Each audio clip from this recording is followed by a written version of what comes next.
Hello and welcome to ILTV's Evening Update. I'm Aaron Porras here with the latest news from Israel.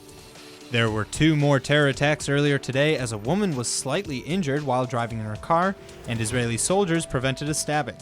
In the first attack, an Israeli woman driving in her car in the East Jerusalem neighborhood of Atul was injured when Palestinians in the area began pelting her car with stones. Her car's rear window was smashed in, causing light injuries. Magen David Adom paramedics treated her at the scene and evacuated her to the hospital. Within hours of the car stoning, a male Palestinian armed with a screwdriver attempted to stab IDF soldiers in the West Bank village of Tzofim. As he came running at the soldiers stationed in the area, a soldier on the scene cocked his weapon and ordered the would-be terrorists to halt. He did, and the incident was over without any shots fired. Today, Defense Minister Avigdor Lieberman suggested that Hamas was responsible for last month's assassination of Mazen Fukawa, who was shot near his home in the Tel El Hawa neighborhood in southwestern Gaza City. In a statement on Sunday, Lieberman was quoted as saying, quote, "Hamas is known for its internal assassinations. Let them look there," end quote. Hamas blames Israel for the assassination of Fukawa, however, and the Jewish state has officially denied responsibility.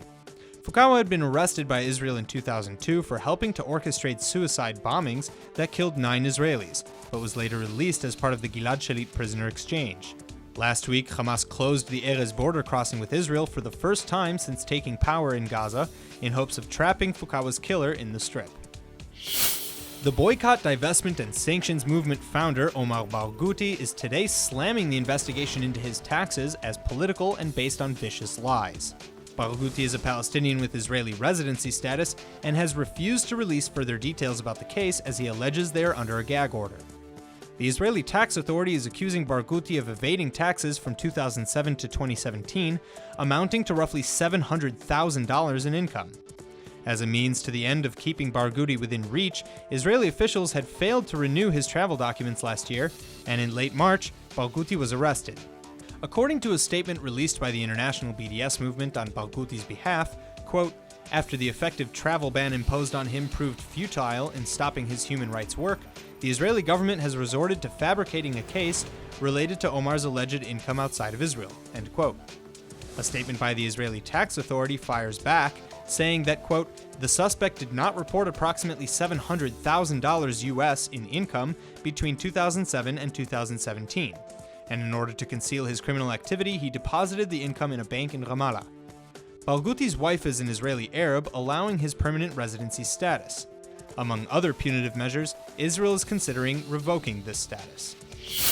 Ultra-orthodox Jews have threatened to take their protest against the military conscription all the way to the airport. Today, the ultra-orthodox group Committee to Save the World of Torah threatened to block traffic to and from Ben Gurion International Airport in an attempt to further publicize their cause.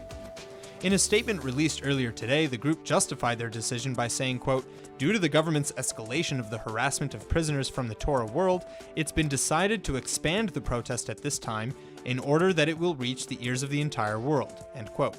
So far, the organization has been responsible for temporarily shutting down highways leading to Bnei Brak and Holon. And in a protest last week, video footage caught ultra-orthodox protesters attacking a female bystander. Protests against army recruitment started about 3 weeks ago, sparked by the arrest of Meir Toledano for refusing to comply with the draft order. Toledano is a pupil of Litvik, or Lithuanian Rabbi Shmuel Auerbach, who has been highly supportive of protests against the drafting of would-be ultra-orthodox soldiers.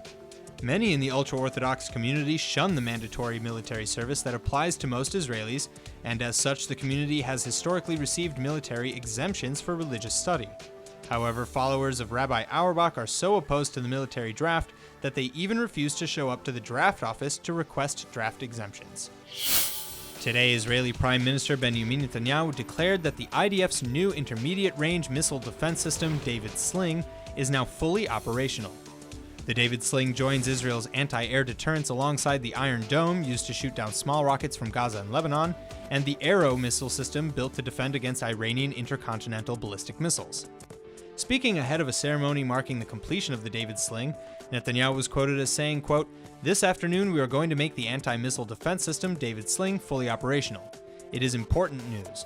All of Israel's civilians have experienced the important achievement of the Iron Dome systems against strategic short-range missiles in the last campaign against Gaza," end quote. The David Sling was jointly developed and manufactured by the Israeli state-owned Rafael Advanced Defense Systems and the U.S. Raytheon Company. That's all for now. Stay tuned on ILTV.tv for our main daily broadcast playing after this. I'm Aaron Porras, and see you next time with our morning briefing from Israel at 8 a.m. Eastern Time.